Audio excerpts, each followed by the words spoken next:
Hello my lovely friends, এই রেসিপিটা আপনারা রেস্টুরেন্টে বা বাড়িতে অনেকবার খেয়েছেন, কিন্তু আজকে আমি যেভাবে এটি বানিয়ে দেখাবো খুবই সহজ পদ্ধতিতে এবং ঘরে থাকা কিছু উপকরণ দিয়ে।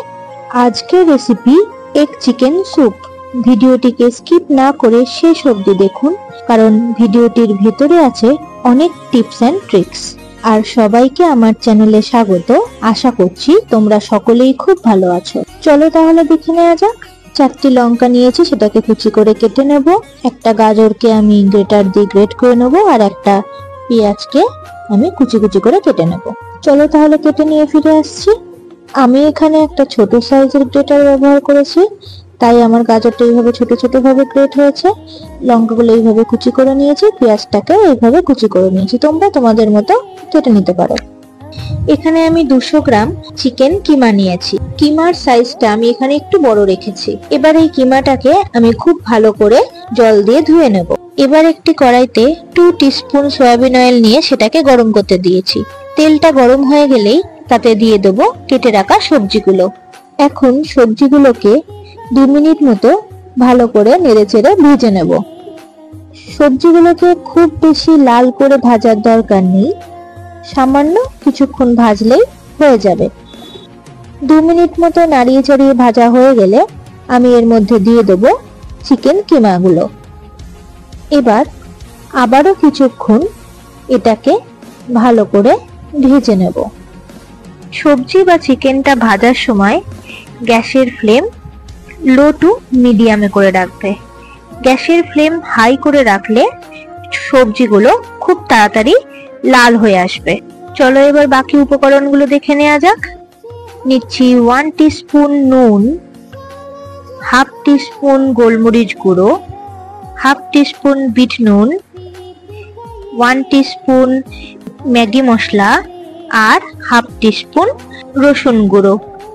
তোমরা চাইলে রসুন গুঁড়োর জায়গায় রসুন কুচিও ব্যবহার করতে পারো। তাহলে যে টাইমে পেঁয়াজ লঙ্কা গাজর ভেজেছিলাম ওই টাইমে রসুন কুচিগুলো দিয়ে একই সাথে ভেজে নিতে হবে। এখন দিয়ে দিলাম মশলাগুলো। এবার আবারও এটাকে ভালো করে নাড়িয়ে চাড়িয়ে একটু কষিয়ে নেব। 2 মিনিট মতো এইভাবে নাড়ানোর পর এতে দিয়ে দেবো 250 ml জল। একই সাথে এর মধ্যে আমি দিয়ে দেবো হাফ টিস্পুন ভিনিগার, যাতে চিকেনের গন্ধটা কেটে যায়। এবার আবারও এটাকে আরেকবার ভালো করে নাড়িয়ে দিয়ে কিছুক্ষণ ওয়েট করব, যতক্ষণ না এটা ভালোভাবে ফুটে যাচ্ছে। এই সময় গ্যাসের ফ্লেম হাইতে রাখবে। খুবই ভালোভাবে এটা ফুটে গেছে। এবার এটাকে 10 মিনিট মতো ঢাকা দিয়ে চিকেনটাকে সিদ্ধ হতে দেবো। এই অবস্থায় গ্যাসের ফ্লেম লোতে রাখবে। ফিরে এলাম 10 মিনিট পর। এবার খুন্তিটির সাহায্যে চিকেনটাকে একটু টিপে দেখে নেব সিদ্ধ হয়েছে কিনা। সিদ্ধ হয়ে গেলে এই অবস্থায় দিয়ে দেব আরো 200 ml মতো জল। এখন এটাকে ভালোভাবে নাড়িয়ে চাড়িয়ে কিছুক্ষণ ওয়েট করব ভালোভাবে ফোটার জন্য। এর পাশেই বাটিতে একটি ডিম নিয়ে সেটাকে ভালোভাবে ফেটিয়ে নিচ্ছি। জলটা খুব ভালোভাবে ফুটে গেলে এবার ওই ফেটানো ডিমটা অল্প অল্প করে ওই জলের মধ্যে দিতে হবে, আর খুন্তিটা দিয়ে নাড়িয়ে নিতে হবে। এবার আবারও আমি বাকি ডিমটা দিয়ে দিলাম, আর খুন্তিটা দিয়ে খুব ভালোভাবে সেটাকে নাড়িয়ে দিলাম। এই সময় গ্যাসের ফ্লেম মিডিয়ামে রাখবে। মিনিট 2-3 এটাকে খুব ভালোভাবে নাড়াচাড়া করে নিতে হবে।